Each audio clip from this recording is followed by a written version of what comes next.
Dyson Purifier Hot+Cool HP07 promises whole room purification, heating, and cooling in one sleek tower.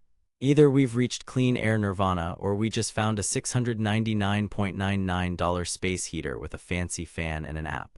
On paper, it's loaded, fully sealed to HEPA H13, so what goes inside stays inside. Air multiplier to push purified air across the room, up to 350-degree oscillation. LCD and app that auto-detect pollutants and react in real time, plus voice control.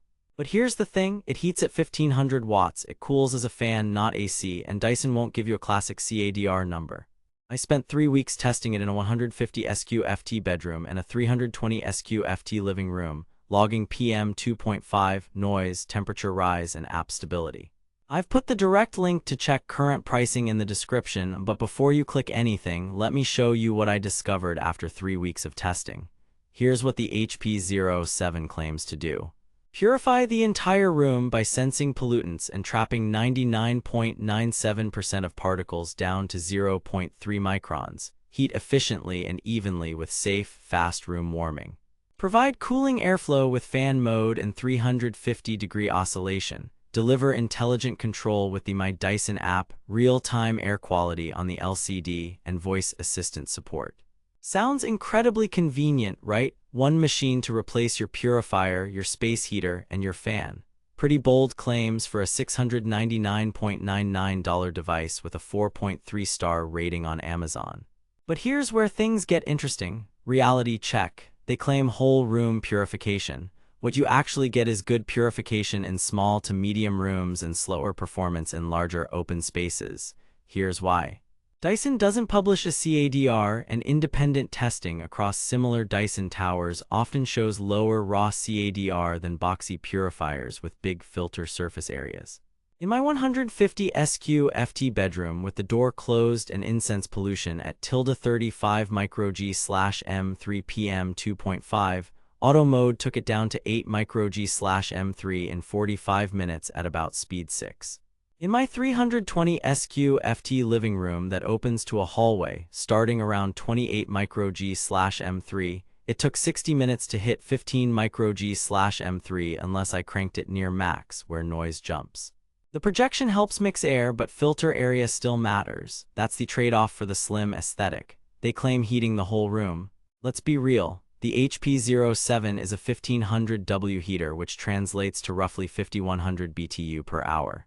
That's standard space heater territory. It raised my 150 SQ/FT bedroom by 7 degrees F in 30 minutes on high, evenly thanks to oscillation.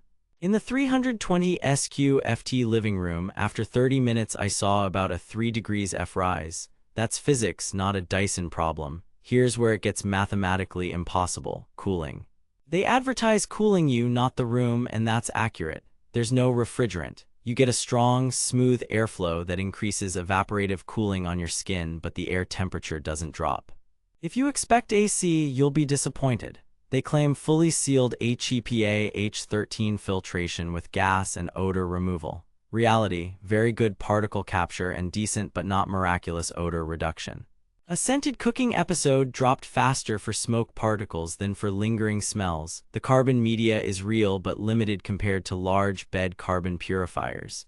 They claim intelligent sensing and app control. The app is solid once connected, logging PM 2.5, PM 10, VOCs, NO2, temperature and humidity. But initial setup required 2.4 GHz Wi-Fi and took 2 tries. I had one disconnect in 3 weeks. Voice control worked with Alexa once linked, though commands were occasionally delayed. They claim quiet night mode. It is quieter with a dimmed display. I measured roughly 30–35 dB at low speeds from 6 feet away, rising to the low 60s dB near max. You'll sleep fine on night mode in a bedroom. You won't if you rely on max speed purification while sleeping. The plot twist: filter costs. Expect roughly $70–90 for a replacement every 12 months depending on use. Not criminally expensive, but it adds up on a $699.99 machine. Purification performance. In controlled tests with a consumer PM 2.5 meter, the HP07 consistently reduced fine particles effectively in small rooms. What nobody tells you is that Dyson's own polar test emphasizes mixing across the room versus raw CADR. That makes sense for even distribution, but if you want the fastest particle knockdown per minute, some box purifiers with large filters and higher CADR will beat it, often for less money. Heating performance: as a space heater, it's safe and consistent. Tip overprotection worked instantly in my test. The 350-degree oscillation avoids hot spots and the reachable setpoint is accurate within about 1 degrees F.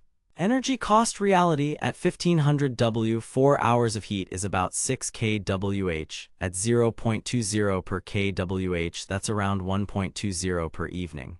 Fan and airflow: air multiplier is smooth and pleasant, no buffeting, just a focused, laminar stream. In summer, it feels like a premium fan, but again, it doesn't lower the room temperature. Noise and build. Build quality is excellent with tight seams and a solid base. Noise is civilized up to mid-speeds, then gets whooshy. My quick meter readings from the couch: about 42 dB at speed 4, 52 dB at speed 7, 61-62 dB near max.